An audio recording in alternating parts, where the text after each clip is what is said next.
ಅಪ್ಪ ಇನ್ನು ಎಷ್ಟತ್ತಪ್ಪ ಹುಡುಗಿನ ಬರೋಕ್ಕೆ ಹೇಳು, ಬೇಗ ನೋಡೋಣ. ಅಯ್ಯೋ ಇರೋ, ಏನು ಅಷ್ಟು ಅರ್ಜೆಂಟು ನಿನಗೆ? ನಾವು ಹುಡುಗಿನ ನೋಡೋಕ್ಕೆ ತಾನೇ ಬಂದಿರೋದು. ಏನ್ರಿ ಸ್ವಾಮಿಗಳೇ, ಹುಡುಗಿನ ಬರೋಕ್ಕೆ ಹೇಳಿ. ಬರ್ತಾಳೆ ಬರ್ತಾಳೆ, ರೆಡಿ ಆಗ್ತಾ ಇದ್ದಾಳೆ. ನೀವು ಬರೋದು ಗೊತ್ತಿರಲಿಲ್ವಲ್ಲ, ಅದಕ್ಕೆ ಸ್ವಲ್ಪ ಲೇಟ್ ಆಯಿತು, ಕ್ಷಮಿಸ್ಬಿಡಿ.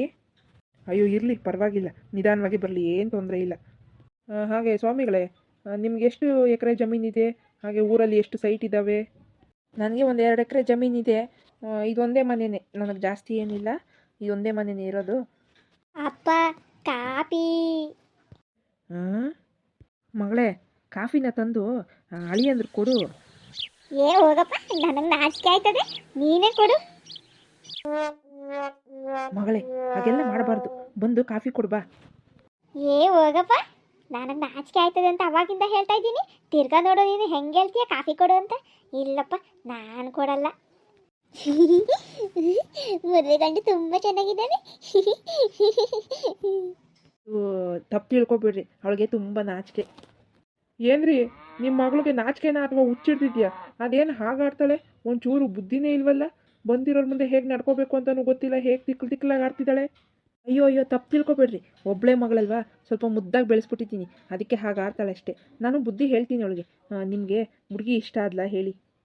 ಏನ್ರಿ, ಏನು ಅಂದ್ಕೊಂಡಿದ್ದೀರಾ ನಮ್ಮನ್ನು? ಹಾಂ, ನಾವು ಅಂದ್ರೇನು, ನಮ್ಮ ಅಂತಸ್ತು ಅಂದ್ರೇನು? ಇಂಥ ಪೆದ್ದ ಹುಡುಗಿನ ಕರ್ಕೊಂಡೋಗಿ ನಾವು ಮದುವೆ ಮಾಡ್ಕೋಬೇಕಾ?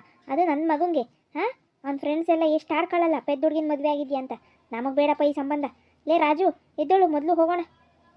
ಅಯ್ಯೋ ಅಯ್ಯೋ, ಹಾಗೆಲ್ಲ ಮಾತಾಡ್ಬೇಡ್ರಮ್ಮ, ನನ್ನ ಮಗಳು ಏನು ಪೆದ್ದಿ ಅಲ್ಲ, ಏನೋ ಸ್ವಲ್ಪ ಸಲಿಗೆಯಿಂದ ಹಾಗೆ ಮಾತಾಡ್ತಾಳಷ್ಟೇ. ಹಾಗೆಲ್ಲ ಮಾತಾಡ್ಬೇಡ್ರಮ್ಮ. ರೀ ಎದ್ದೋಳ್ರಿ, ಇನ್ನೂ ಏನು ನೋಡ್ತಾ ಇದ್ದೀರಾ? ಈ ಸಂಬಂಧ ನಮಗೆ ಬೇಡಪ್ಪ. ಈ ಪೆದ್ದಿ ಸೊಸೆನ ಕರ್ಕೊಂಡು ಹೋಗ್ಬಿಟ್ಟು ಮನೇಲಿ ಏನು ಮಾಡೋದು? ಬೇಡಪ್ಪ ಬೇಡ, ಈ ಸಂಬಂಧನೇ ನಮಗೆ ಬೇಡ. ಮೊದಲು ಈ ಶಾಸ್ತ್ರಿಗೂ ಹೇಳಬೇಕು, ಈ ಶಾಸ್ತ್ರಿಗೆ ಸರಿಯಾಗಿ ಬೈಬೇಕು. ಎಂಥ ಹುಡುಗಿನ ತೋರಿಸಿದಾನೋ ನಮಗೆ, ಸುಮ್ಮನೆ ಟೈಮ್ ವೇಸ್ಟು. ನಡೀರಿ ಹೋಗೋಣ. ಅಯ್ಯೋ ಅಯ್ಯೋ ಬೀಗ್ರೆ, ಅಳಿಯಂದ್ರೆ ನಿಂತ್ಕೊಳ್ರಿ, ಹಾಗೆ ಮಾಡಬೇಡ್ರಿ, ನನ್ನ ಮಗಳ ಭವಿಷ್ಯನ ಹಾಳು ಮಾಡಬೇಡ್ರಿ ಪ್ಲೀಸ್. ಅವಳನ್ನ ಮದುವೆ ಮಾಡ್ಕೊಂಡು ಕರ್ಕೊಂಡು ಹೋಗಿ. ಏ ಅಲ್ಲಿ ನೋಡಪ್ಪ, ಅವ್ನು ಯಾವನು, ಅವನು ಪೆದ್ದ. ನಾನು ನೋಡು ಪೆದ್ದಿ ಪೆದ್ದಿ ಅಂತಾನೆ. ನಾನು ಪೆದ್ದಿನೇನಪ್ಪ? ಹಾಂ, ಬಂದವರೆಲ್ಲ ಹಾಗೆ ಹೇಳ್ತಾರೆ ನಾನು ಎಷ್ಟು ಇಂಟೆಲಿಜೆಂಟು ಅಂತ. ಅವ್ರಿಗೆ ಏನು ಗೊತ್ತು? ಅಪ್ಪ, ನೀನು ಇನ್ಮೇಲೆ ಯಾರನ್ನೂ ಕರೆಸ್ಬೇಡಪ್ಪ ನನ್ನ ಹೆಣ್ಣು ನೋಡೋಕ್ಕೆ ಅಂತ ಹೇಳ್ಬಿಟ್ಟು. ಸುಮ್ಮನೆ ಕಾಪಿ ಮಾಡಿ ಮಾಡಿ ಮಾಡಿ ಮಾಡಿ ವೇಸ್ಟ್ ಆಯ್ತದಪ್ಪ. ಇನ್ಮೇಲೆ ಯಾರನ್ನೂ ಕರೆಸ್ಬೇಡ ನೀನು. ಅಪ್ಪ, ಇನ್ಮೇಲೆ ಒಂದು ಕೆಲಸ ಮಾಡೋಣ, ನಾವೇನೇ ಇನ್ಮೇಲೆ ಗಂಡು ನೋಡೋಕ್ಕೆ ಅವ್ರ ಮನೆಗೆ ಹೋಗೋಣ. ಕಾಫಿ ಟೀ ತಿಂಡಿ ಎಲ್ಲ ಅವ್ರ ಮನೆಗೆ ತಿನ್ಬೋದು. ಸುಮ್ಮನೆ ನಮ್ಮ ಮನೆಯದೇ ಯಾಕೆ ಯಾವಾಗೂ ವೇಸ್ಟ್ ಆಗಬೇಕಲ್ವೇನಪ್ಪ? ಮಗಳೇ, ನೀನು ಯಾಕಮ್ಮ ಹೀಗೆ ಮಾತಾಡ್ತೀಯ? ಬಂದವ್ರ ಮುಂದೆ ಸ್ವಲ್ಪ ಸೈಲೆಂಟಾಗಿರಮ್ಮ, ಹಾಗೆಲ್ಲ ಏನೇನು ಮಾಡಬೇಡ. ನೀನು ವಯಸ್ಸಿನವ್ರಿಗೆಲ್ಲ ಎಷ್ಟೋ ಜನಕ್ಕೆ ಮದುವೆ ಆಗಿದೆ, ನೀನು ನೋಡು ಇನ್ನೂ ಹಾಗೇ ಇದ್ದೀಯ. ನಿಂಗೆ ಯಾವಾಗ ಒಳ್ಳೆ ಕಾಲ ಬರುತ್ತೋ ಏನೋ, ನಿಂಗೆ ಅದು ಯಾವಾಗ ಮದುವೆ ಆಗುತ್ತೋ ಏನೋ ಅನ್ನೋದೇ ಚಿಂತೆ ಆಗಿಬಿಟ್ಟಿದೆ. ನಾನು ಸಾಯೋ ಅಷ್ಟರಲ್ಲಿ ನಿನಗೆ ಬೇಗ ಮದುವೆ ಮಾಡಬೇಕು ಮಗಳೇ. ನೀ ಕಣ್ ತುಂಬ ನಿನ್ನ ಮದುವೆ ನೋಡಿಬಿಟ್ಟೆ ನಾನು ಸಾಯಬೇಕು. ಏ ಸುಮ್ಮನಿರಪ್ಪ ನೀನು, ಹಾಗೆಲ್ಲ ಮಾತಾಡಬೇಡ. ಏ ನನಗೆ ಯಾಕೆ ಮದುವೆ ಆಗಲ್ಲ? ನನ್ನ ಮದುವೆ ಆಗೋನು ಒಳ್ಳೆ ರಾಜ್ಕುಮಾರ ಥರ ಇರ್ತಾನೆ. ನೀನೇನು ತಲೆ ಕೆಡ್ಸ್ಕೊಬೇಡ, ಸುಮ್ಮನಿರು, ನೋಡ್ತಾ ಇರು. ಊರವರೆಲ್ಲ ನನ್ನ ಆಡ್ಕೊಂತಾರಲ್ಲ ಪೆದ್ದಿ ಪೆದ್ದಿ ಅಂತ. ನನ್ನ ಮದುವೆ ಆಗೋನು ಎಷ್ಟು ಚೆನ್ನಾಗಿರ್ತಾನೆ ಅಂತ ನೋಡ್ತಾ ಇರು. ನಾನು ಸಿಟಿ ಹುಡುಗನ್ನೇ ಮದುವೆ ಆಗೋದು, ಒಳ್ಳೆ ಕೆಲಸದಾಗಿರಬೇಕು ಅಂಥ ಹುಡುಗನೇ ನನ್ನ ಮದುವೆ ಆಯ್ತಾನೆ. ನಾನು ಬೆಳಗಿನ ಜಾವ ನನ್ನ ಕನಸಿನಲ್ಲಿ ಹಾಗೆ ಕನಸು ಬಂದಿತ್ತು ಗೊತ್ತಾ? ಆಗ್ಲಮ್ಮ, ನಿನ್ನ ಕನಸು ಆದಷ್ಟು ಬೇಗ ನನಸಾಗಲಿ. ನೀನು ಒಳ್ಳೆ ರಾಜ್ಕುಮಾರನ್ನೇ ಕೈ ಹಿಡಿದು 100 ವರ್ಷ ಚೆನ್ನಾಗಿರಬೇಕು. ಯಾಕಪ್ಪ ಅಳ್ತಾ ಇದೀಯಾ? ಅಳ್ಬೇಡಪ್ಪ, ನೀನು ಹತ್ರ ನನಗೂ ಅಳು ಬರ್ತದಪ್ಪ, ಅಳ್ಬೇಡಪ್ಪ.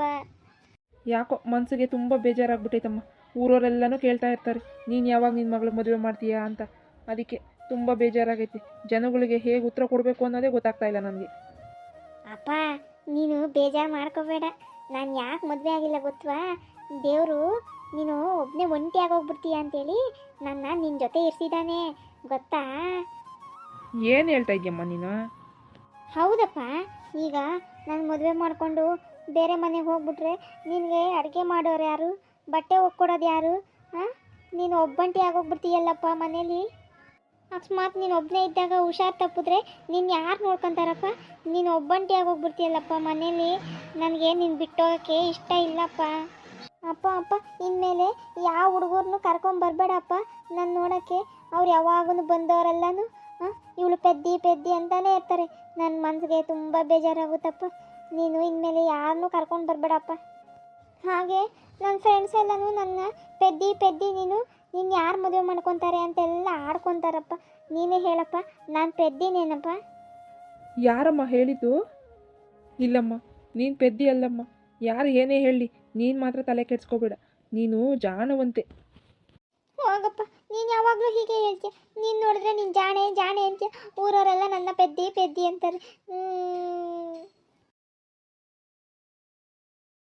ಏನಪ್ಪ, ಇಲ್ಲಿ ಪಾಪಣ್ಣ ಅವ್ರ ಮನೆ ಎಲ್ಲಿದೆ? ಏ ನೀನು ಸುಧಾಮ? ಲೋ ಪಾಪಣ್ಣ, ನಾನು ನಿನ್ನೆ ಹುಡ್ಕೊಂಡು ಬಂದಲ್ಲೋ. ಲೋ ಪಾಪಣ್ಣ, ಎಲ್ಲೋಗ್ಬಿಟ್ಟಿದ್ದೋ ಇಷ್ಟು ದಿನ? ನಿನ್ನಂತೂ ಹುಡುಕಿ ಹುಡುಕಿ ಸಾಕಾಯ್ತಪ್ಪ. ಹುಡುಕಿದ್ದು ಊರೇ ಇಲ್ಲ. ಲೋ ಸುಧಾಮ, ನೀನು ಹೇಗಿದ್ಯಾ? ನನಗೇನಪ್ಪ, ಆರಾಮಾಗಿದ್ದೀನಿ. ನಾನು ಇವಾಗ ಸಿಟಿಯಲ್ಲಿ ಸೇರ್ಕೊಬಿಟ್ಟಿದ್ದೀನಿ. ಹಳ್ಳಿಲಿಲ್ಲ ನಾನು. ಇವಾಗ ನಾನು ದೊಡ್ಡ ಶ್ರೀಮಂತ. ಹೆಂಗೋ ಬಿಡಪ್ಪ, ನೀನು ಬಚಾವಾಗ್ಬಿಟ್ಟೆ. ಚೆನ್ನಾಗಿ ಓದಿ ನೀನು ನೋಡು ಪಟ್ಟಣದಲ್ಲಿ ಸೇರ್ಕೊಂಡಿದ್ಯಾ. ನಾವು ನೋಡು ಹಳ್ಳೀಲಿ ದನ ಮೇಯಿಸ್ಕೊಂಡು ಜೀವನ ಕಳೀತಾ ಇದ್ದೀವಿ. ನಾನು ಅದಕ್ಕೆ ಕಣೋ ಅವತ್ತು ಹೇಳಿದ್ದು, ಚೆನ್ನಾಗಿ ಓದಿ ಒಳ್ಳೆ ಕೆಲಸ ಸಿಗೋ ಥರ ಮಾಡ್ಕೋಬೇಕು ಅಂತ. ನೀನು ನೋಡಿದ್ರೆ ಓದ್ತಾನೆ ಇರಲಿಲ್ಲ. ನಿನಗೆ ಓದೋಕ್ಕಂತೂ ಇಂಟ್ರೆಸ್ಟೇ ಇರಲಿಲ್ಲ.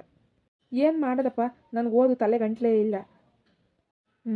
ನಿನ್ನ ಹೆಂಡತಿ ಮಕ್ಕಳು ಎಲ್ಲ ಎಲ್ಲಿದ್ದಾರಪ್ಪ? ನಡಿ ಮನೆಗೆ ಹೋಗೋಣ. ಇಲ್ಲಪ್ಪ, ನನ್ನ ಹೆಂಡತಿ ತೀರೋದ್ಲು. ಏನು, ನಿನ್ನ ಹೆಂಡತಿ ತೀರೋದ್ಲು? ಯಾಕೆ? ಡಿಲಿವರಿ ಆಗಿ 3ನೇ ದಿನಕ್ಕೆ ಸತ್ತೋದ್ಲಪ್ಪ. ಹೆಣ್ಮಗು ಬೇರೆ ಇದೆ. ಅವಳು ಮದುವೆ ಮಾಡಬೇಕು. ನನಗೆ ಅದೇ ಒಂದು ದೊಡ್ಡ ಜವಾಬ್ದಾರಿ. ನನ್ನ ಮಗಳಿಗಂತೂ ಗಂಡನ್ನು ಹುಡುಕಿ ಹುಡುಕಿ ಸಾಕಾಯ್ತಪ್ಪ. ಅದು ಏನು ಪಾಪ ಮಾಡಿದ್ನೋ ಏನು, ಆ ದೇವರು ನನಗೆ ಹೆಣ್ಣು ಮಗುನ ಕೊಟ್ಬಿಟ್ಟವನೆ. ಏಯ್ ಮುಚ್ಚೋ ಬಾಯಿ. ಪಾಪ ಮಾಡಿದವ್ರಿಗೆಲ್ಲ ಹೆಣ್ಮಗುನ ಕೊಡೋದು. ಯಾರು ಪುಣ್ಯ ಮಾಡಿರ್ತಾರೋ ಅವ್ರಿಗೆ ಹೆಣ್ಮಗುನ ಕೊಡೋದು ದೇವರು, ಗೊತ್ತಾ? ಅಯ್ಯೋ ಸುಮ್ಮನೆ ಬಾಪ, ಅವೆಲ್ಲ ಹೇಳೋದಕ್ಕೆ ಚಂದ ಅಷ್ಟೇ. ಅನುಭವಿಸೋರ್ಗೆ ಗೊತ್ತಾಗುತ್ತೆ. ನೋಡು, ಯೋಚನೆ ಮಾಡಬೇಡ. ನಿನ್ನ ಮಗಳನ್ನ ನನ್ನ ಮಗನಿಗೆ ಮದುವೆ ಮಾಡ್ಕೊತಾ ಇದ್ದೀನಿ. ಏನು ಏನು ಹೇಳ್ತಾ ಇದೆಯಾ ನೀನು? ನನ್ನ ಮಗಳನ್ನ ನಿನ್ನ ಮಗನಿಗೆ ಮದುವೆ ಮಾಡ್ಕೋತೀಯಾ? ಹೌದು, ನಾನು ಈಗಲೇ ಡೇಟ್ ಫಿಕ್ಸ್ ಮಾಡ್ತಾ ಇದ್ದೀನಿ. ಮುಂದಿನ ತಿಂಗಳು 15ನೇ ತಾರೀಕು ನಿನ್ನ ಮಗಳನ್ನ ನನ್ನ ಮಗನಿಗೆ ಮದುವೆ ಮಾಡ್ಕೊತಾ ಇದ್ದೀನಿ. ಈ ಮಾತು ಫಿಕ್ಸು. ಅದೇನದು ಅಷ್ಟು ಬೇಗ ಮದುವೆ ಫಿಕ್ಸು ಅಂತ ಹೇಳ್ತಾ ಇದೆಯಲ್ಲ? ಅಲ್ಲ, ಒಂದು ಸಲ ನಿನ್ನ ಮಗನೂ ನನ್ನ ಮಗಳನ್ನ ನೋಡಬೇಕಲ್ವ? ಗಂಡು ಹೆಣ್ಣು ಇಬ್ಬರು ಒಪ್ಕೋಬೇಕು, ಆಮೇಲೆ ಮುಂದಿನ ಮಾತುಕತೆ. ನೀನೇನು ಹೀಗೆ ಮಾತಾಡ್ತಾ ಇದೆಯಾ? ಅದೆಲ್ಲ ಇಲ್ಲ. ನನ್ನ ಮಗನ ಹೇಗೆ ಬೆಳೆಸಿದ್ದೀನಿ ಗೊತ್ತಾ? ಕುತ್ಕೊಂಡ್ರೆ ಕುತ್ಕೋಬೇಕು, ನಿಂತ್ಕೊಂಡ್ರೆ ನಿಂತ್ಕೋಬೇಕು. ನನ್ನ ಮಗ ನನಗೆ ಅಷ್ಟು ಭಯ ಬೀಳ್ತಾನೆ. ನಾನು ಹೇಳಿದ ಮತ್ತೆ ಕೇಳಲೇಬೇಕು. ನಾನು ತೋರಿಸಿರೋ ಹುಡುಗಿನೇನೆ ಅವನು ಕಣ್ಣು ಮುಚ್ಕೊಂಡು ತಾಳಿ ಕಟ್ತಾನೆ, ಗೊತ್ತಾ? ಸರಿ, ನೀನಾದ್ರೂ ನನ್ನ ಮಗಳನ್ನ ನೋಡೇ ಇಲ್ವಲ್ಲ? ಬಾ, ಒಂದು ಸಲ ಮನೆಗೆ ಹೋಗ್ಬಿಟ್ಟು ನನ್ನ ಮಗಳನ್ನ ನೋಡು. ನೀನು ಮತ್ತು ನಿನ್ನ ಹೆಂಡ್ತಿನೂ ನೋಡಬೇಕಲ್ವಾ? ಏನು ಬೇಡ, ನಾನು ಮಾತು ಕೊಟ್ಟ ಮೇಲೆ ಮುಗೀತು. ನಿನ್ನ ಮಗಳೇ ನನ್ನ ಮನೆ ಸೊಸೆ. ನೀನು ನೋಡಿದ್ಮೇಲೆ ನಿನ್ನ ಮಗಳನ್ನ ನೋಡಬೇಕು ಅಂತ ಅನ್ಸೋದೇ ಇಲ್ಲ. ಯಾಕೆ ಗೊತ್ತಾ? ನಿಂದು ಒಳ್ಳೆ ಗುಣ, ನಿನ್ನ ನಡತೆ, ನೀನು ಎಷ್ಟು ಒಳ್ಳೆ ವ್ಯಕ್ತಿ ಅಂತ ನನಗೆ ಗೊತ್ತು. ನಿನ್ನ ಮಗಳೂ ಹಾಗೆ ಬೆಳೆದಿರ್ತಾಳೆ. ಅದಕ್ಕೆ ನಿನ್ನ ಮಗಳನ್ನ ನಾನು ನೋಡೋ ಅವಶ್ಯಕತೆಯೇ ಇಲ್ಲ. ಸರಿನಪ್ಪ, ನಿನ್ನಿಷ್ಟ. ನೀನು ಅಷ್ಟು ಹೇಳಿದ್ಮೇಲೂ ನಾನು ಇನ್ನೇನು ಮಾಡೋಕ್ಕಾಗುತ್ತೆ? ಸುಧಾಮ, ನೀನು ಈ ಉಪಕಾರನ ನಾನು ಯಾವತ್ತೂ ಮರೆಯೋದಿಲ್ಲಪ್ಪ.